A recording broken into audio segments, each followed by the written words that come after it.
বন্ধুরা, আজকে রান্না করব মাছের মুড়ো বেগুন দিয়ে। তো আজকে আমি রান্না করতে করতে আপনাদের সাথে একটা কথা শেয়ার করব, যেই কথাটা আপনারা কোনোদিন কারো কাছ থেকে শুনেন নাই।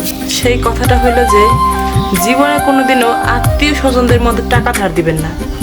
দিলে আপনি ওই টাকা ফেরত তো পাবেনই না, বরঞ্চ চাইতে গেলে আপনার সাথে ওই আত্মীয় স্বজনের সম্পর্ক খারাপ হবে। কি করবেন এখন? সম্পর্ক রক্ষা করবেন নাকি টাকা নেবেন? তাই টাকা দেওয়ার চাইতে না দেওয়াই ভালো।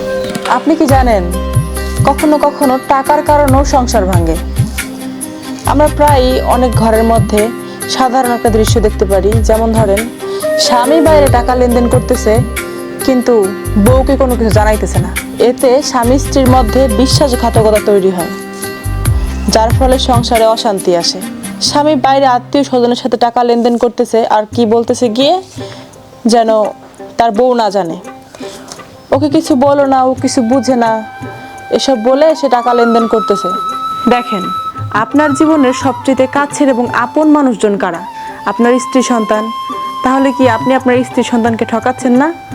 আপনার যখন বিপদ আসবে তখন কিন্তু ওই আত্মীয় স্বজনরা আগে এসে আপনার সামনে দাঁড়াবে না, বা তারা অসুবিধায় পড়বে না। সমস্যায় পড়বে সবার আগে আপনার স্ত্রী সন্তান। জানেন, টাকা কথা বলে।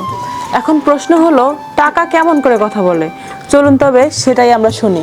রান্না করব, রান্না করার ফাঁকে ফাঁকে বলবো। টাকা কথা বলে না, কিন্তু যখন বলে আপনার হয়ে তখন মানুষ চুপ করে শুনে।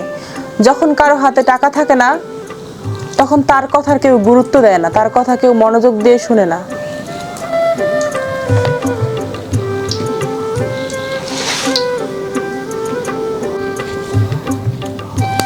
টাকা কথা বলে কি বিশেষ হচ্ছে না? চলুন জেনে নেই টাকা কেমন করে কথা বলে। যখন টাকা কথা বলে তখন সবাই চুপ হয়ে যায় এবং চুপ হয়ে টাকার কথাই শুনে।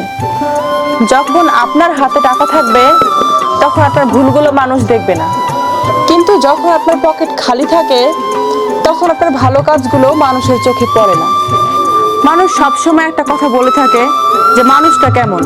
আসলে এই কথাটা নির্ভর করে তার পকেটে কত টাকা আছে এবং কত টাকা নেই এর উপরে।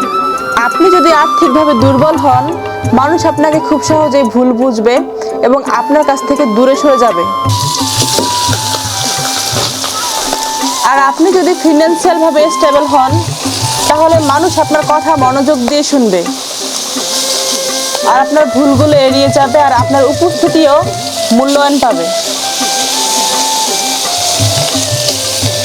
তাই সময় নষ্ট না করে স্কিল বাড়ান, কাজ করুন এবং আপনার উপার্জনের দিকে মনোযোগ দেন। কারণ যখন আপনার হাতে টাকা থাকবে তখন আপনাকে বেশি কিছু বলতে হবে না, আপনার অবস্থানই আপনার হয়ে কথা বলবে।